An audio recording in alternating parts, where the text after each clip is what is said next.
kind of understand fundamentally what plastic is. So it's made from a long chain of carbons, a hydrocarbon, and those carbons are derived from fossil fuel sources, so from oil, gas, and coal.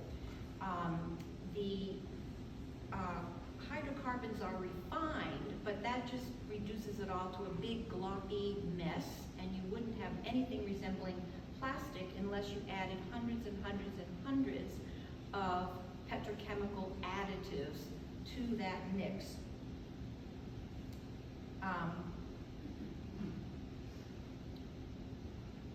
Sorry, let me just go back one slide. So the additives are really important because that gives plastic its specific characteristics. Some make it harder, some make it softer, more flexible, more brittle, colored, etc., etc. So we wouldn't really have plastics without all the extra petrochemicals that go along with it. And another important thing to remember is this about the additives. They're not chemically bound to the molecules, so you see those, actually, I'm going to try an old-fashioned laser pointer here.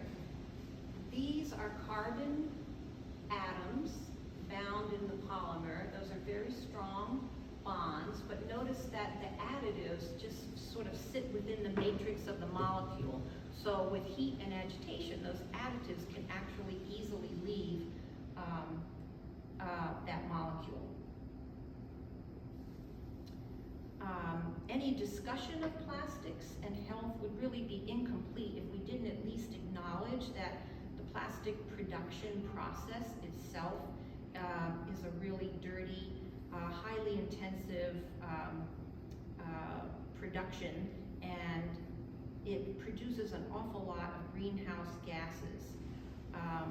And especially with fracking, the process results in a lot of contamination of surface and groundwater as well.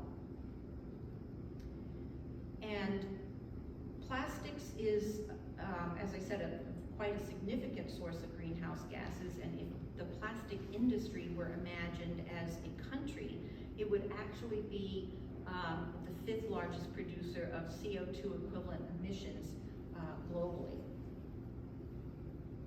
And while climate change really affects all of us, I think we'd be remiss if we didn't at least acknowledge that the communities that live near refineries and plastic producing